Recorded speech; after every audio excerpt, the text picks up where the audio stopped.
C++ के इस video series में आपका स्वागत है।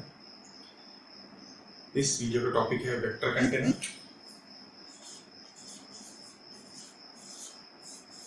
Vector container. मैं आपसे रिक्वेस्ट करूंगा कि ये वीडियो देखने से पहले आप कंटेनर्स और एरे कंटेनर्स का वीडियो जरूर देख लें ताकि ये वीडियो आप अच्छे से समझ सकें। तो आइए देखते हैं vector container. Vector container use होता है एरे ये डेटा स्ट्रक्चर यूज करने के लिए, इम्प्लीमेंट करने के लिए। तो हाँ, जैसे कि हमने देखा था एरे कंटेनर में कि एरे कंटेनर भी यूज होता है एरे डेटा स्ट्रक्चर इम्प्लीमेंट करने के लिए, लेकिन जो एरे कंटेनर से हम एरे बनाते हैं वो स्टैटिक साइज का रहता है। जैसे मैंने सपोज इम्प्लीमेंट किया, यूज किया एरे कंटेनर एरे इम्प्लीमेंट करने के लिए, तो मुझे लिखना रहता है एरे, ये क्लास का नाम और डेटा टाइप, साइज, नाम ऑब्जेक्ट का और उसके एलिमेंट्स। तो इस प्रकार से ये मेमोरी में एक एरे क्रिएट करेगा जिसमें फर्स्ट एलिमेंट रहेगा 3, सेकंड एलिमेंट रहेगा 5 एंड थर्ड एलिमेंट रहेगा 7। इसका इंडेक्स रहेगा 0, इसका इंडेक्स रहेगा 1, इसका इंडेक्स रहेगा 2 और इस एरे का नाम रहेगा ऑड। तो इस प्रकार से ये मेमोरी में एक एरे क्रिएट करता है जिसकी साइज 3 रहेगी। तो अगर मैं इस प्रोग्राम में इसकी साइज, इसमें 4 एलिमेंट अगर मैं करना स्टोर करना चाहूँ तो मैं स्टोर नहीं कर सकता हूँ, मीन्स 3 से ज्यादा मैं इसमें एलिमेंट स्टोर नहीं कर सकता हूँ। तो ये जो ड्रॉबैक है एरे का कि जितनी आपने एक बार साइज उसकी डिफाइन कर लिया, आप उसे चेंज नहीं कर सकते, आप उसे बढ़ा नहीं सकते, ये ड्रॉबैक रिमूव होता है वेक्टर कंटेनर में। तो वेक्टर कंटेनर में भी हम, जब वेक्टर कंटेनर भी यूज होता है एरे डेटा स्ट्रक्चर इंप्लीमेंट करने के लिए, लेकिन जो एरे बनता है वो डायनेमिक साइज का रहता है। मींस आप उसकी साइज प्रोग्राम में कभी भी बढ़ा सकते हो। लेट अस सपोज मैंने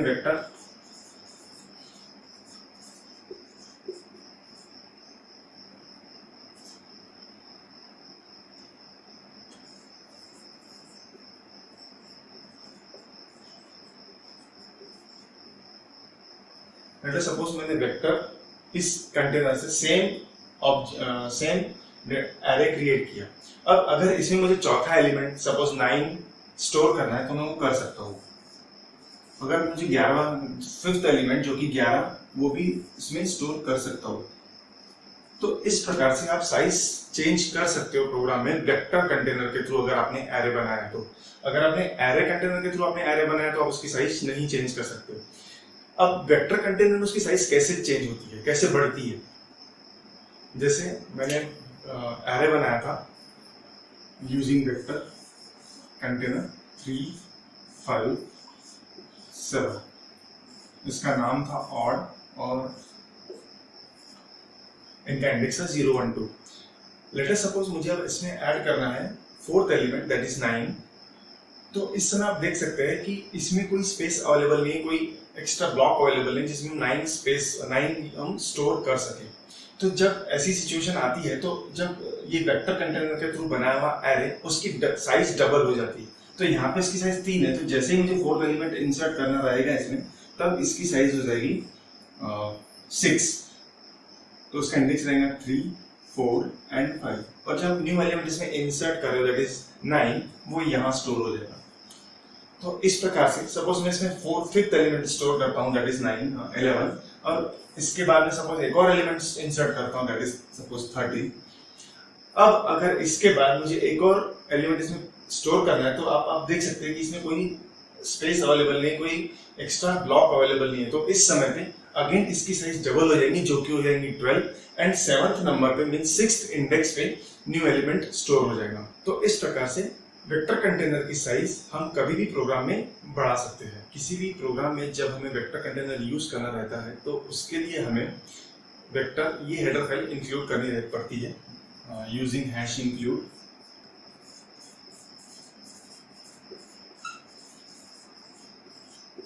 तो इस प्रकार से हमें वेक्टर हेडर फाइल इंक्लूड करनी रहती है हमारे प्रोग्राम में जब भी आपको वेक्टर कंटेनर यूज करना रहता है।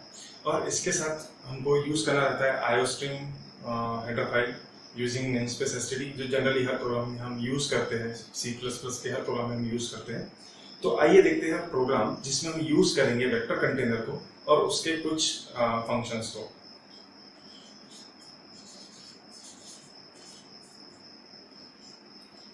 ये है मेन प्रोग्राम जिसमें हम वेक्टर कंटेनर का ऑब्जेक्ट क्रिएट करेंगे। तो वेक्टर कंटेनर का ऑब्जेक्ट क्रिएट करने के लिए हमें लिखना रहता है वेक्टर क्लास का नाम, और साथ में हमें देना रहता है डेटा टाइप, जिस डेटा टाइप का हमें एरे क्रिएट करना है। क्योंकि वेक्टर ये बनाया गया है टेम्पलेट क्लासेस में, तो आप जो ये वेक्टर है आप किसी भी डेटा टाइप के लिए बना सकते हो। जैसे आप इसे यूज कर सकते हो फ्लोट के साथ, कैरेक्टर के साथ, इंटीजर के साथ, स्ट्रिंग के साथ, और अलग इवन ऑब्जेक्ट्स के साथ भी आप इसे यूज कर सकते हो। तो जब भी आपको वेक्टर का ऑब्जेक्ट क्रिएट करना रहता है तो आपको प्रोवाइड करना रहता है डेटा टाइप, जिस डेटा टाइप का आपको ऑब्जेक्ट क्रिएट करना है। तो लेट अस सपोज मैं क्रिएट करता हूँ इंटीजर डेटा टाइप का ऑब्जेक्ट और लिखता हूँ सपोज प्राइम दूंगा, प्राइम इक्वल टू 2, 3, 5, 7। तो इस प्रकार से मैंने प्राइम ये एक ऑब्जेक्ट बनाया वेक्टर इस कंटेनर का। तो इससे क्या होगा, मेमोरी में एक एरे क्रिएट होगा जिसमें स्टोर रहेंगे 4 इंटीजर एलिमेंट्स 2, 3, 5, 7। इसका इंडेक्स रहेगा 0, इसका इंडेक्स 1, 2 एंड 3, और इसका नाम रहेगा, इस एरे का नाम रहेगा प्राइम। तो using vector we can create array with elements, and it can be of any type. It can be of integer, character, double, float and etc. And the name of this array we just created is prime. तो अब इस objects के साथ हम कई सारे functions use कर सकते हैं। उनमें से हम कुछ इंपॉर्टेंट फंक्शंस आज इस वीडियो में हम देखेंगे। तो सबसे पहला फंक्शन हम देखेंगे pushback.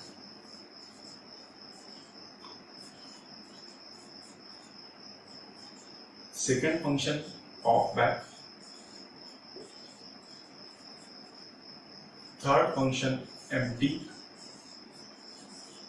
Fourth function clear, fifth function add, sixth function swap, seventh function front, eighth function back,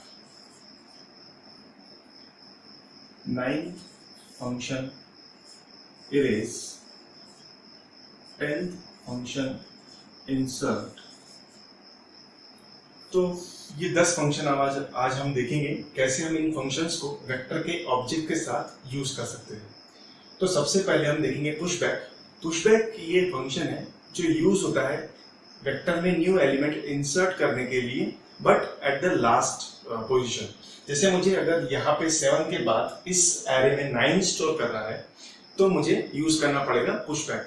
तो I will use push back with the name of the object. तो I will write prime dot push back, push underscore back, between push and back there is underscore character, push back, और इसमें मैं लिखूंगा 9। तो इससे जो 9 है वो इस एरे में 7 के बाद स्टोर हो जाएगा। लेकिन प्रॉब्लम क्या है कि जो इसमें 4 ब्लॉक्स है और चारों अभी ऑलरेडी फिल्ड है, तो जो 9 है वो कहाँ स्टोर होगा। तो अगेन जैसे मैंने आपको पहले बताया कि इसकी साइज पहले डबल हो जाएगी। तो अभी फिलहाल इसकी साइज है 4, तो अब इसकी साइज हो जाएंगी 8,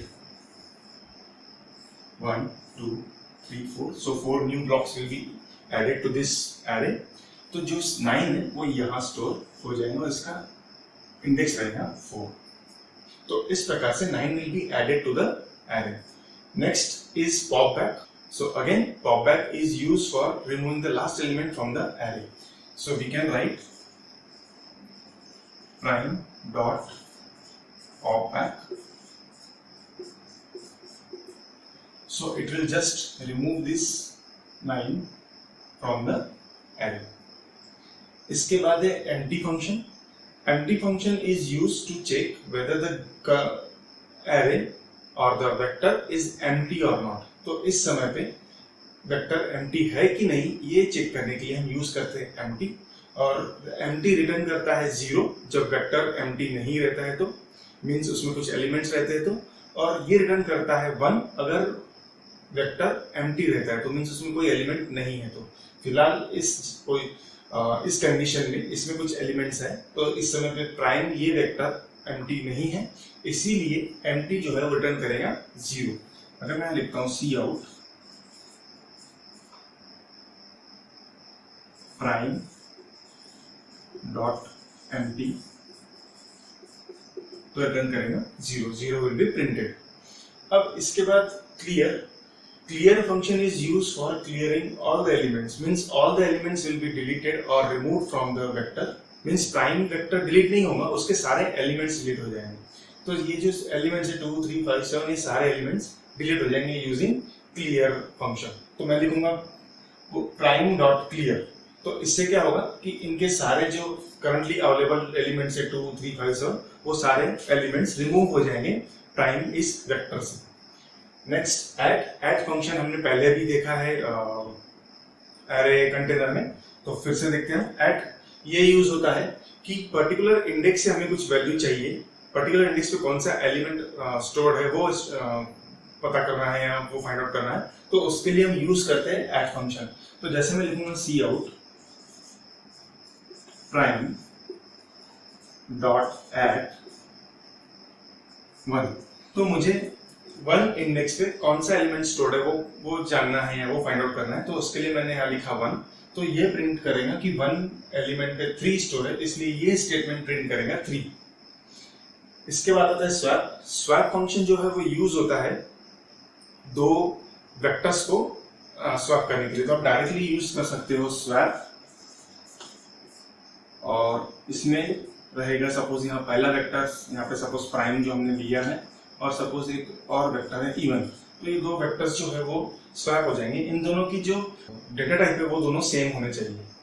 तो इस प्रकार से ये दोनों वेरिएबल्स दोनों वेक्टर्स हम वैल्यू मींस प्राइम के जो एलिमेंट्स है वो इवन में स्टोर हो जाएंगे, इवन के जो एलिमेंट्स है वो प्राइम में स्टोर हो जाएंगे। इस प्रकार से स्वैप ये फंक्शन यूज होता है दो वेक्टर्स के एलिमेंट्स स्वैप करने के लिए। अब देखते हैं next function that is front.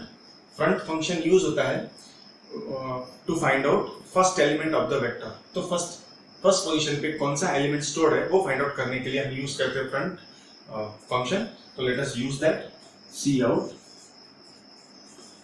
Prime dot front.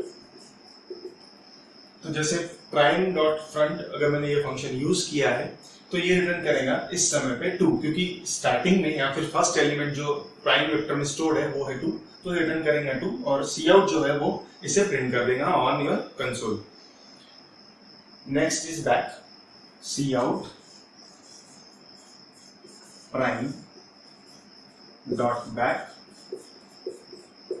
ये जो फंक्शन है बैक ये रिटर्न करता है लास्ट एलिमेंट। जैसे इस समय पे लास्ट एलिमेंट है हमारे एरे में या वेक्टर में 7, तो रिटर्न करेंगे 7, और सी आउट जो है उसे वो प्रिंट कर देगा स्क्रीन पर। इसके बाद आता है इरेज। इरेज ये फंक्शन यूज होता है पर्टिकुलर इंडेक्स से एलिमेंट डिलीट करने के लिए, लेकिन इसे हमें इंडेक्स नहीं पास करना था, इसे हमें पास करना था इटरेटर। इटरेटर आप समझ लीजिए कि एक प्रकार होता है यहाँ एक पॉइंटर जैसा स्ट्रक्चर रहता है जो पॉइंट करता है पर्टिकुलर इंडेक्स पे। इटरेटर को हम डिटेल में देखेंगे नेक्स्ट सब्सिक्वेंट वीडियोस में। अगेन इंसर्ट भी इटरेटर के साथ यूज होता है, मींस पर्टिकुलर इंडेक्स पे कोई हमें जब वैल्यू इंसर्ट करनी रहती है तो उस समय पर हम यूज करते हैं इंसर्ट। लेट अस सपोज मुझे इस 2 इंडेक्स पे मुझे स्टोर करना है 9, तो इसलिए मैं यूज करूंगा इंसर्ट। तो लेकिन इसके साथ मुझे पास करना रहेगा इटरेटर और 9, जो इटरेटर जो 2 पे पॉइंट कर रहा होगा और जो 9 जो मुझे 2 पे स्टोर करना है। लेकिन जो है अगेन इटरेटर हम देखेंगे नेक्स्ट सब्सिक्वेंट वीडियोस में। तो इस प्रकार से आइए अब देख लेते हैं इस कोड का आउटपुट क्या आएगा।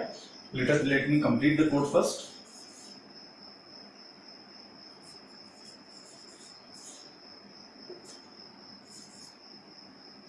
तो यहां मैं लिखता हूं आउटपुट।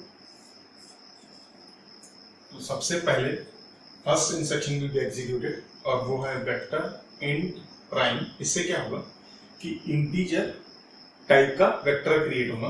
तो उसमें 4 एलिमेंट्स हैं, तो 4 elements will be there in the vector 2 3 5 7, और इसका नाम रहेगा प्राइम। इसके इंडेक्स रहेंगे 0 1 2 3। इसके बाद मुझे इंसर्ट करना है प्राइम डॉट पुशबैक।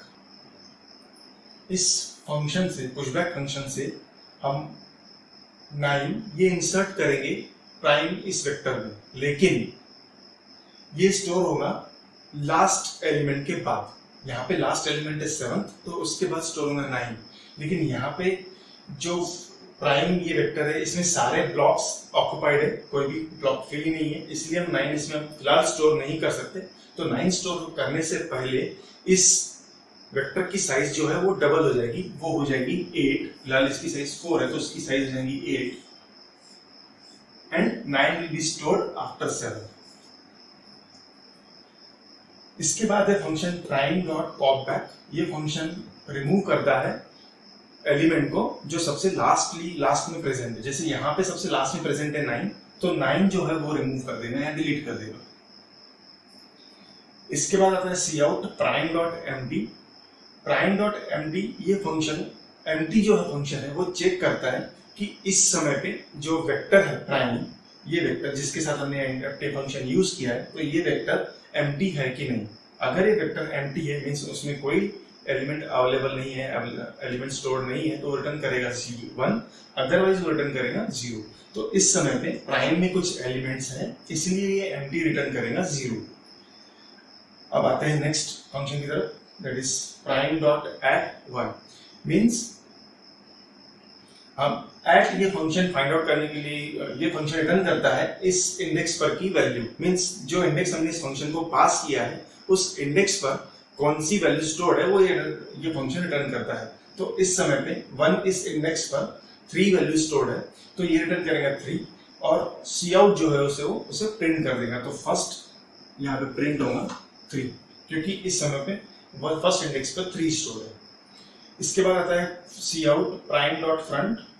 फ्रंट जो है वो रिटर्न करता है वेक्टर की फर्स्ट एलिमेंट। तो इस समय पे वेक्टर का फर्स्ट एलिमेंट है 2, तो ये रिटर्न करेगा 2 और वो जो है 2 ये रिटर्न करेगा, वो प्रिंट करेगा सी आउट। तो 2 यहाँ पर प्रिंट हो जाएगा। इसके बाद सी out prime dot back. Back जो है वो रिटर्न करता है लास्ट एलिमेंट है 7, तो सी आउट वो 7 प्रिंट कर देगा। तो इस प्रकार से ये सारे functions we can use along with the vector. 2 functions और है, that is size and capacity. Size जो है फंक्शन रिटर्न कर लेगा। सपोज यहाँ पे मैं लिखता हूँ C out size, C out prime dot size. तो let us suppose C out prime dot size. Size जो फंक्शन है वो रिटर्न करता है कि इस समय पे प्राइम इस वेक्टर में कितने एलिमेंट्स प्रेजेंट है। इस समय पे 4 एलिमेंट्स प्रेजेंट है, इसलिए साइज रिटर्न करेगा 4। तो सी आउट जो है उसे प्रिंट कर देगा, तो 4 यहाँ पे प्रिंट हो जाएगा। इसके बाद हम यूज करेंगे कैपेसिटी फंक्शन को using prime object C out prime dot capacity. Capacity function return करता है कि इस समय पे प्राइम वेक्टर में हम कितने मैक्सिमम एलिमेंट स्टोर कर सकते हैं। फिलहाल प्राइम इस वेक्टर की कैपेसिटी 8 है, मींस इसमें मैक्सिमम 8 एलिमेंट स्टोर कर सकते हैं, इसलिए कैपेसिटी इस समय पे रिटर्न करेगा 8। तो 8 जो ये रिटर्न करेगा वो सी आउट प्रिंट कर देगा स्क्रीन पर। तो 8 सपोज मैंने यहाँ लिख देता हूँ, तो 8 will be printed on the screen. तो इस प्रकार से साइज और कैपेसिटी फंक्शन भी हम यूज कर सकते हैं। तो इस वीडियो में हमने देखा कि कैसे वेक्टर कंटेनर से हम ऑब्जेक्ट बना सकते हैं, उनके साथ हम कौन कौन से फंक्शन यूज कर सकते हैं, और वेक्टर और एरे इन दोनों कंटेनर्स में क्या